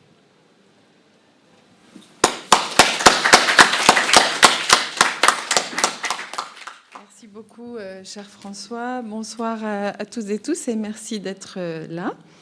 Je voudrais d'abord remercier François Chausson d'avoir pensé à me solliciter pour une intervention aujourd'hui, alors que je ne suis vraiment pas spécialiste de la question. En fait, je suis donc, comme l'a rappelé François, spécialiste d'histoire sociale d'un pays d'Afrique occidentale, le Ghana.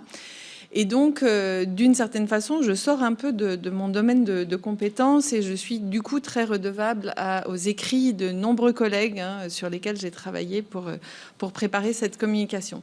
Si cependant j'ai accepté cette sollicitation, c'est parce que, avec mon autre casquette dans cette université, qui est celle de spécialiste d'histoire des femmes et du genre, j'ai beaucoup enseigné et même écrit un article sur la représentation ou les représentations des corps de femmes noires dans le monde occidental et en particulier, mais pas exclusivement, en contexte colonial. Il y avait donc une certaine logique quand même à pousser mes réflexions jusqu'au cas Joséphine Baker.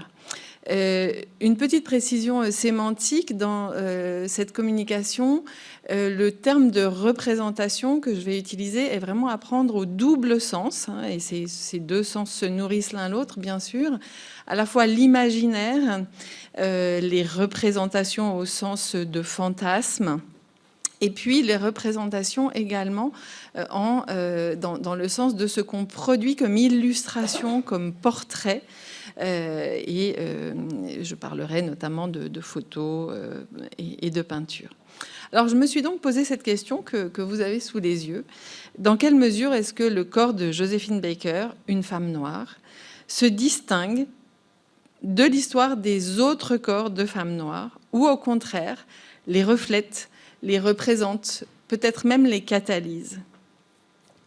Pourquoi tout d'abord me pencher sur le corps de Joséphine Baker ou sur Joséphine Baker en tant que corps, au risque de la réduire à ce corps, alors que je crois qu'on a très bien vu à quel point elle était bien d'autre chose qu'un corps, grâce à toutes les interventions qui ont précédé. Pour deux raisons. Il me semble qu'il est légitime de s'attacher à ce qu'elle est en tant que corps, pour deux raisons. D'abord parce qu'elle est devenue célèbre initialement grâce à son corps, grâce à ce qu'elle en a fait. Et puis, secondement, parce que son corps s'inscrit dans une généalogie du regard occidental, d'une construction de l'altérité, une altérité qui s'oppose à un universel dont on sait bien depuis quelques décennies que cet universel est un faux universel, un universel partiel, un universel qui en fait est un universel très largement masculin et blanc. Et donc, à ce titre, le corps de Joséphine Baker relève d'une double altérité, celle d'une femme d'une part et d'une femme noire d'autre part. Donc, double altérité. Je précise que Laetitia Chantret, que je remercie aussi au passage comme co-organisatrice de cette manifestation, a envoyé un mail aux participants dont j'étais pour savoir si nous souhaitions projeter des images. Je m'étais posé la question. J'ai résolu de ne pas montrer d'images parce qu'il me semblait que, parlant sur le corps de Joséphine Baker, j'aurais énormément de peine à ne pas retomber dans le piège qui est très critiqué, évidemment, et dénoncé par les analyses de la construction de l'altérité, ce piège qui constitue à sans arrêt réifier les corps, à les renvoyer sans arrêt à ces stéréotypes qu'il faut certes sans doute montrer, mais disons que j'avais là une excellente raison secondaire de choisir de ne pas montrer d'image, qui est que le temps imparti étant court, je me suis dit que j'arriverais à faire plus court en évoquant les images de son corps qu'en vous les montrant, puisque les montrer, ça voulait dire également, bien entendu, les analyser. Alors, pour résumer à grands traits, je dirais que au moins depuis le 19e siècle, et en réalité, la généalogie remonte à plus loin, comme c'est toujours le cas en histoire, mais au moins depuis le 19e siècle, les corps féminins noirs sont l'objet d'un regard très largement dépréciateur, quoique ce ne soit pas toujours de façon exclusive ou univoque. C'est complexe, mais disons que globalement dépréciateur. Alors, où est la matrice de ce regard, hein? Quels sont les groupes sociaux qui ont contribué à la genèse de ce regard dépréciateur? Il ne s'agit évidemment pas d'en faire une liste exhaustive ici, mais d'en pointer certains. Et je rappellerai d'abord le rôle des hommes de science dans un racisme qui s'aggrave en devenant de plus en plus soi-disant scientifique, avec des arguments de plus en plus biologiques tout au cours du XIXe siècle. Des hommes de science qui sont souvent des naturalistes et des médecins. Je pense par exemple à Georges Cuvier ou à Geoffroy Saint-Hilaire, qui, au début du XIXe siècle, à Paris, ont décrit et étudié le corps de Saartjie Baartman, cette femme bushman originaire d'Afrique australe, dite la Vénus hottentote, en la renvoyant par leur vocabulaire, mais vraiment aussi par le traitement qu'ils ont fait de son corps après son décès, à une forme d'animalité dégradante. Un autre groupe que l'on peut identifier qui joue un rôle dans la matrice de ce regard, c'est celui, par exemple, des artistes peintres du XIXe siècle qui ont, et là je renvoie à l'exposition Le Modèle Noir qui avait eu lieu au musée d'Orsay il y a quelques années, qui ont plus souvent ou plus volontiers utilisé les corps noirs comme faire valoir des corps blancs dans la peinture que comme sujet de peinture eux-mêmes. Évidemment, l'exemple le plus célèbre de cette tendance, c'est l'Olympia de Manet, mais ça n'est pas le seul. Et enfin, il faut évoquer tout simplement le grand public qui voit ces corps, souvent nus ou à demi nus, exposés dans des exhibitions vivantes, des foires, comme celle où a été montré ou a figuré Saartjie Baartman, ou encore des expositions universelles ou des expositions coloniales qui se multiplient à la fin du XIXe et au début du XXe siècle, et où l'on voit des corps noirs dans des versions plus ou moins folklorisantes d'activités dites traditionnelles.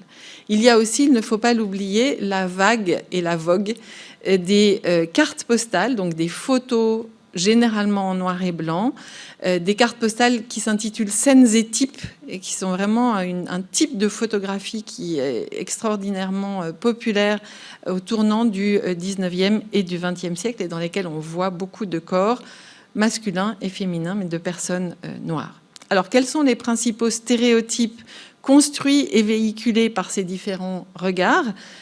Notre collègue Pascal Horry l'a rappelé tout à l'heure, hein, donc je ne fais que redire ce qu'il a déjà dit, mais le stéréotype de la sauvagerie, de l'exotisme, de l'érotisme, également du grotesque, voire du monstrueux et de l'anormal. Pourtant, et c'est l'un des paradoxes importants de Joséphine Baker, mais aussi de ses prédécesseurs, on peut dire que les grands et les grandes artistes noirs qui ont précédé Joséphine Baker sur les différentes scènes de France, car il y en a eu, c'est quelque chose qu'on oublie souvent, mais elle a peut-être été la première icône noire, mais elle n'a pas été la première artiste noire à être connue. Tous ces artistes, et ces artistes hommes et femmes, mais surtout des femmes, ont plus ou moins joué sur ces stéréotypes.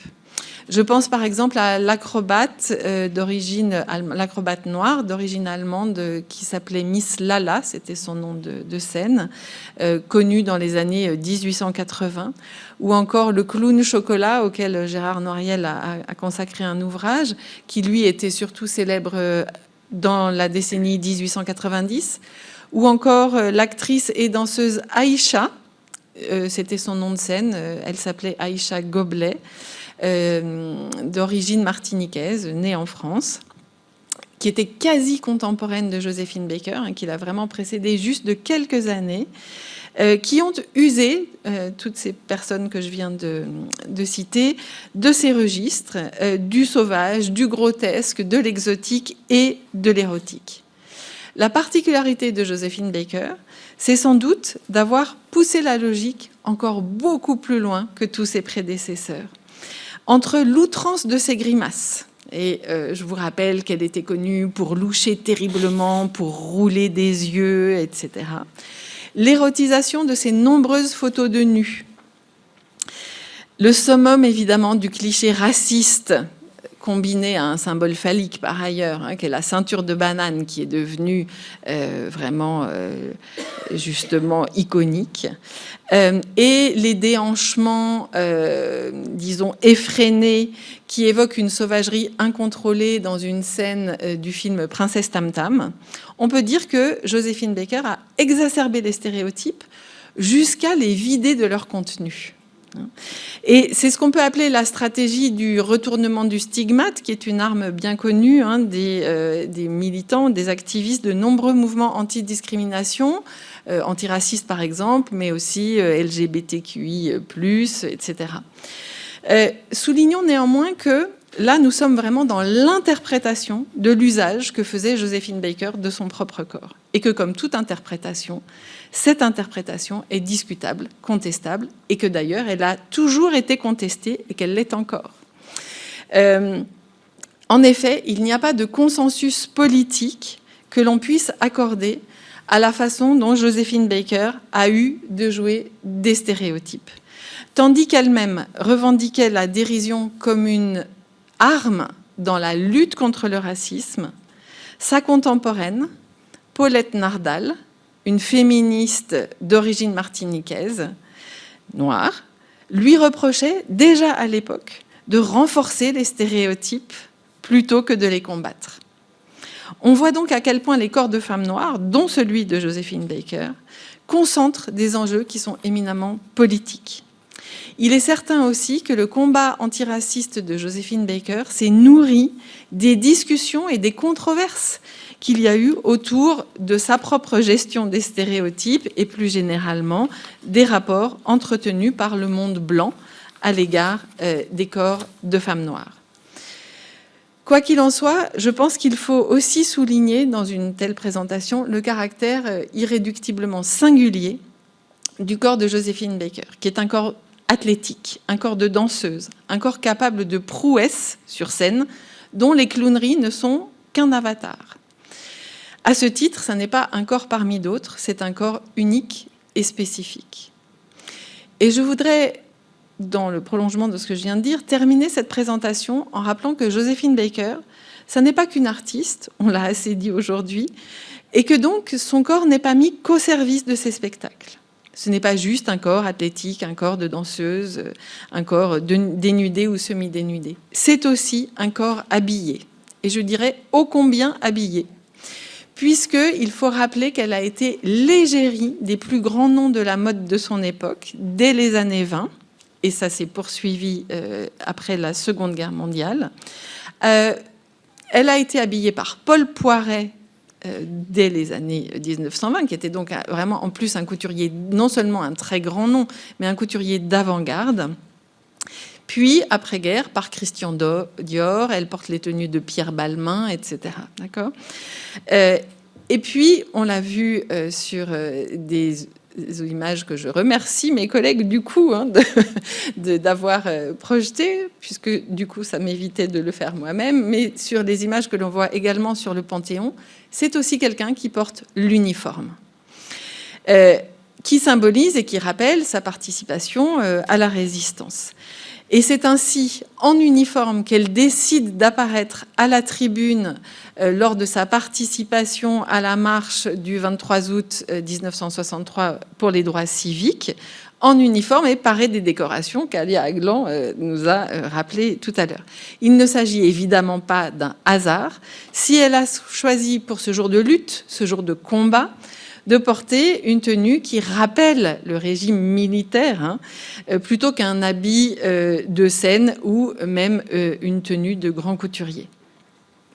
Pour conclure, il est évident que le corps de Joséphine Baker relève bien d'un ensemble plus vaste dont elle n'a pu s'extraire et dont elle a au contraire décidé de jouer, qui est celui des corps de femmes noires tels que construits par des regards blancs, mais elle est aussi, Joséphine Baker, l'artisane du façonnage de son propre corps, qui est à la fois multidimensionnel et unique. Je vous remercie.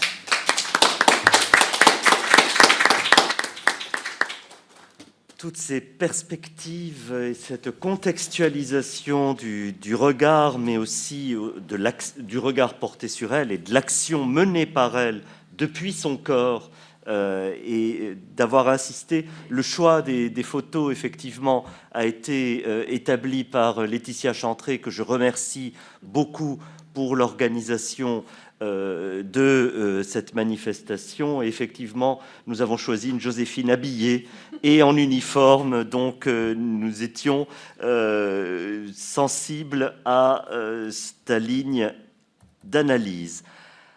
La parole est à présent laissée pour nos conclusions à Monsieur David Madec, administrateur du Panthéon. Vous avez la parole, monsieur. Bonsoir, merci, cher président, de m'avoir invité. Je suis très honoré de parler après d'éminents universitaires, après même académiciens. Mon intervention sera davantage de l'ordre d'un témoignage, parce que je n'ai pas la prétention d'avoir travaillé de manière universitaire sur le sujet, mais un témoignage permettant de retracer aussi ce qu'est le Panthéon et ce que représente l'entrée de Joséphine Baker au Panthéon. Vous avez évoqué les uns après les autres la figure de Joséphine Baker comme chanteuse, comme résistance, comme femme noire. Il faudrait aussi évoquer la mère de cette famille arc-en-ciel. Vous êtes tous d'accord sur le fait qu'elle s'est construite elle-même et qu'elle a construit un mythe. Son dernier spectacle à Bobino, d'ailleurs, est assez édifiant de ce point de vue-là, puisqu'elle retrace elle-même sa propre vie. Et dans son spectacle, on voit des scènes où elle joue à la résistante, sur scène, où elle joue l'épisode d'Emiland où elle est chassée de sa propre maison, et donc elle est consciente elle-même de construire ce mythe. Ce spectacle, le point de vue-là, au-delà de la question financière et de la revue du musical un peu anecdotique, est assez intéressant de voir le regard qu'elle porte sur sa propre vie. Vous avez retracé tout cela à travers vos différentes interventions. Il m'appartient aujourd'hui, je pense, plutôt de présenter Joséphine Baker comme rejoignant une troupe aujourd'hui au service de la République. Elle rejoint, comme vous le savez, Voltaire, Hugo, Jaurès, Curie, Pierre et Marie, Simone Veil, et elle entre, les Justes de France aussi, par exemple, et elle entre sur un pied d'égalité avec chacun d'entre eux. Alors, pas tant, et alors c'est assez exceptionnel, parce que comme le soulignait Pascal en début d'intervention, c'est la première artiste qui entre comme telle. Alors, il y a bien le peintre Vien, connu de tous les grands spécialistes du 19e siècle, mais de seul, qui est artiste représenté au Panthéon, mais il n'y est pas pour ses qualités d'artiste, mais pour ses qualités de représentant de la nation. Elle entre, je le disais, sur un pied d'égalité avec ces grands hommes, avec un H majuscule, mais elle n'entre pas tant pour ses chansons, pas tant pour ses engagements de résistante, ses engagements dans les droits civiques ou comme Mère Courage, mais pas tant d'ailleurs sur les différents aspects que l'on peut lui faire dire à travers ses engagements, mais davantage pour l'écho que la reconnaissance d'une entrée au Panthéon peut avoir sur notre société actuelle. L'entrée de Joséphine Baker, j'allais dire de Simone Veil, mais c'était aussi le cas pour Simone Veil. L'entrée de Joséphine Baker au Panthéon doit se lire dans le contexte actuel, et une entrée au Panthéon se lit en deux temps. Il y a un temps, aujourd'hui on peut lire l'entrée de Jean Moulin au Panthéon d'une certaine manière. On ne pouvait pas la lire de la même manière quand le général de Gaulle prend la décision de faire entrer Jean Moulin au Panthéon.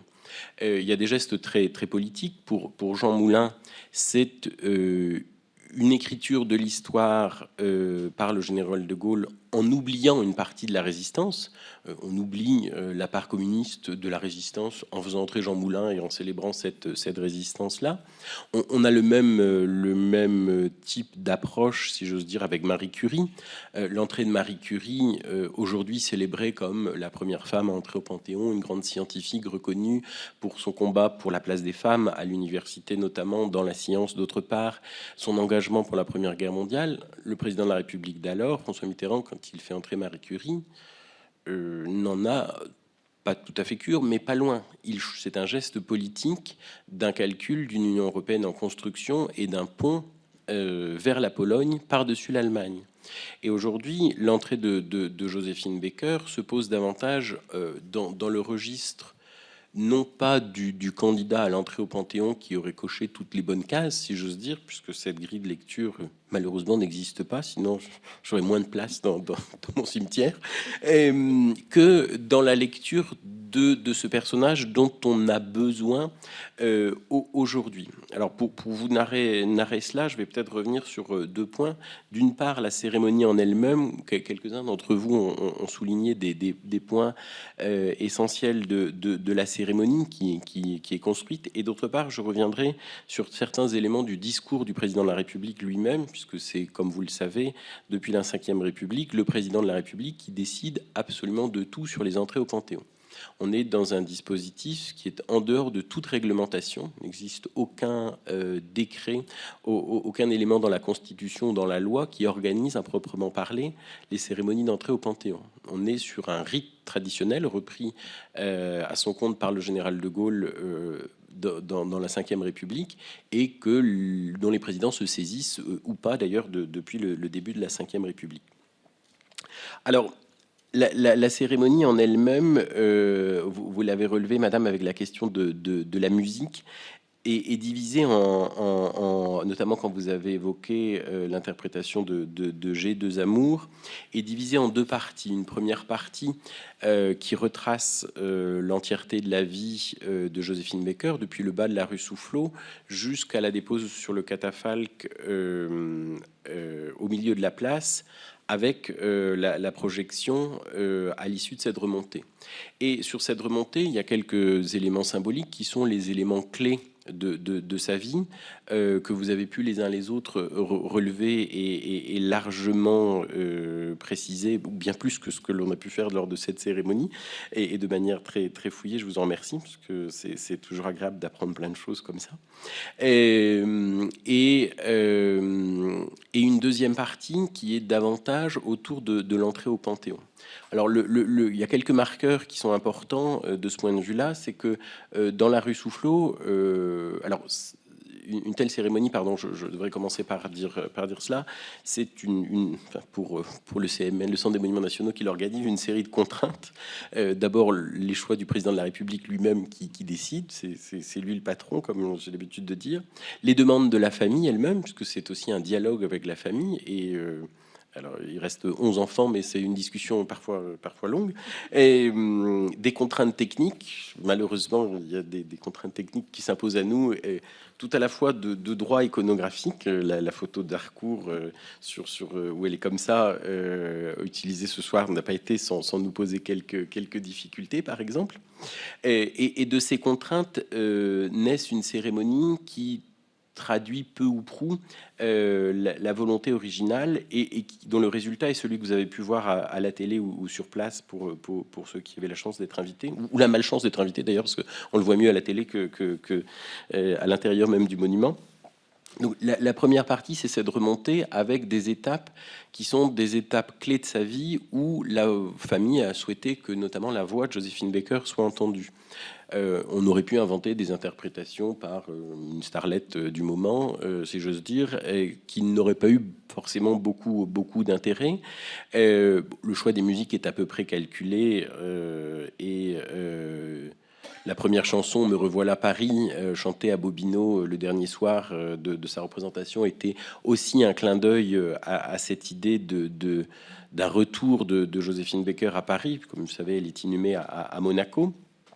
Il y a toute une série d'étapes comme ça qui sont des clins d'œil à sa vie et qui permettent au grand public de découvrir, même de manière un peu superficielle, la vie de Joséphine Baker. Alors, je parle du public. Il faut évidemment imaginer qu'une cérémonie de cette ampleur est faite pour 2 types ou 3 types de public. Alors, le public invité, les malchanceux qui sont dans les tribunes à mourir de froid, ou même dans le monument à mourir de froid, et les badauds qui font le choix de venir applaudir Joséphine Baker, les voisins qui ont la chance d'être à la fenêtre, et surtout pour un public aujourd'hui derrière son écran de télé.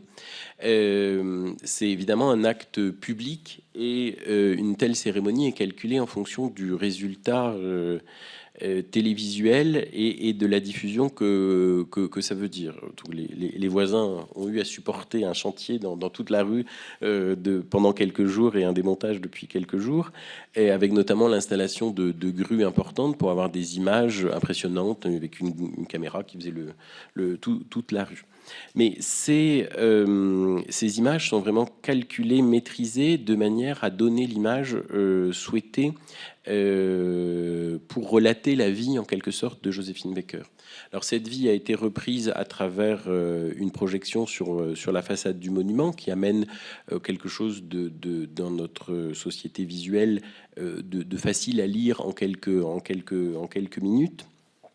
Mais le moment de la cérémonie, c'est le moment où justement cette projection s'arrête et où le cercueil est seul au milieu de la place, et où les porteurs qui, dans la rue Soufflot, étaient des aspirants de l'armée de l'air, sont remplacés par la garde républicaine. Et la musique de Joséphine Baker est remplacée par celle de Pascal Dussapin, musique qui avait été créée pour le Panthéon à l'occasion de l'entrée de Maurice Genevoix, et ceux de 14 le 11 novembre de l'année dernière. Et on change de registre, c'est-à-dire qu'on est passé d'une personnalité dont on a retracé la vie, personnalité globalement exemplaire, à quelqu'un qui change totalement.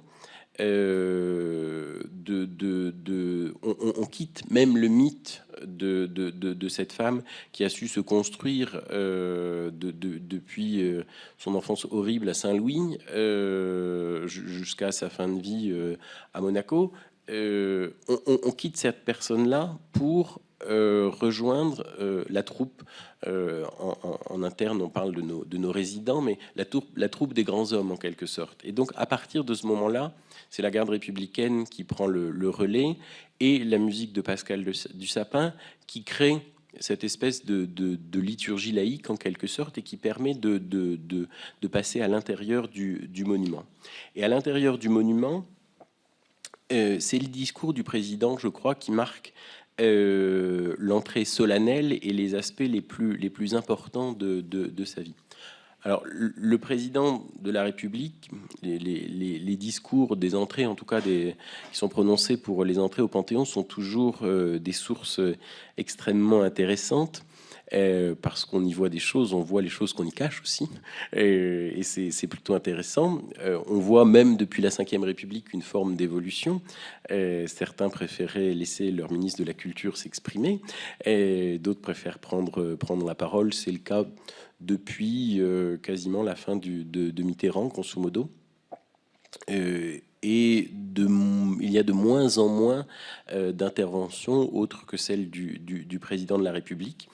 Et ce qui est intéressant dans le discours du président de la République, c'est qu'il a repris effectivement la vie de Joséphine Baker point par point, en quelque sorte, mais qu'il a émaillé son discours des notions qui font qu'elle entre au Panthéon et que la personnalité de cette femme a été choisie. Alors j'en ai, en relisant le discours du président ce matin, j'en ai souligné quelques-unes qui soulignent bien la question pour laquelle elle a été choisie et qui font que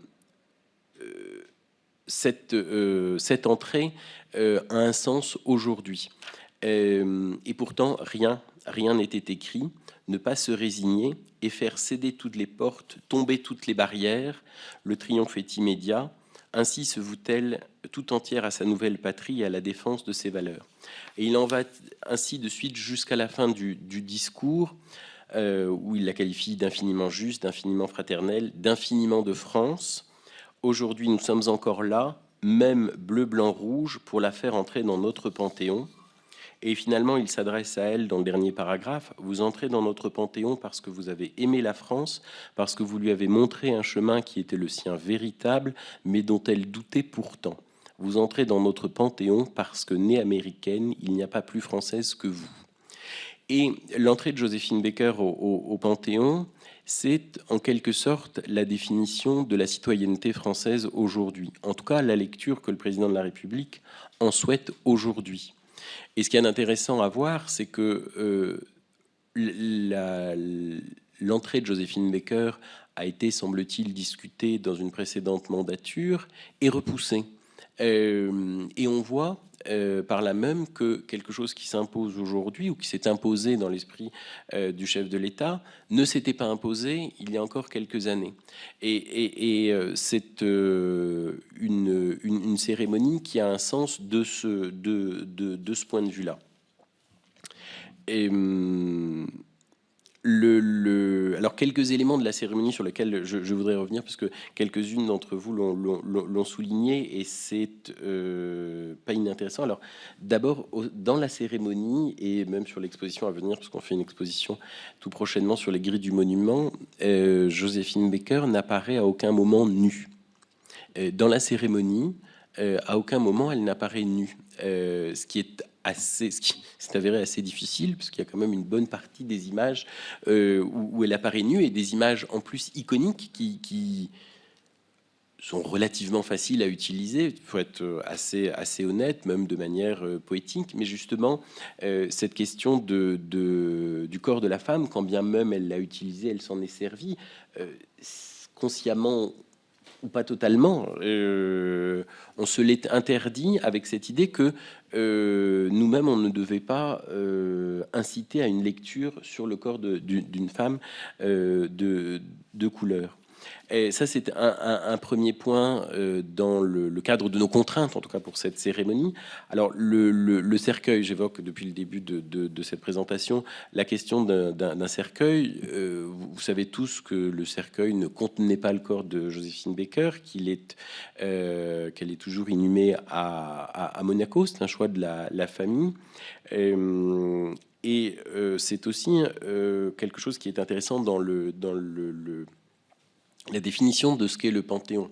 Le Panthéon, ancienne église, n'est plus un lieu de relique. Que le corps soit là ne nous intéresse strictement pas. Et il y a vraiment la question c'est la question de la valeur de représenter qui nous intéresse. Et avec l'entrée de Joséphine Baker, c'est une question de qu'est-ce que la citoyenneté française qui nous intéresse bien plus que la relique de Joséphine Baker. Sinon, j'aurais pu essayer d'acheter des milliers de robes, je pense, très belle chose, mais absolument pas, on n'est pas dans le registre de la relique. Alors, d'autres corps sont là, celui de Simone Veil est là, ce sont des choix de la famille, c'est des possibilités qui sont offertes, entre guillemets, dans le cadre de nos contraintes. Et pour conclure, je voudrais revenir sur un élément particulièrement important, particulièrement contraignant aussi pour nous, c'est cette date du 30 novembre, un mardi. Quelle drôle d'idée de faire une cérémonie grand public un mardi, un dimanche était quand même beaucoup plus sympathique. Et quelle idée de le faire aussi tardivement. Eh bien, c'est tout simplement parce que le président de la République a voulu que ça coïncide avec son mariage et son entrée dans la citoyenneté française. Donc il y a des éléments symboliques qui sont à l'œuvre, si j'ose dire, pour cette entrée au Panthéon.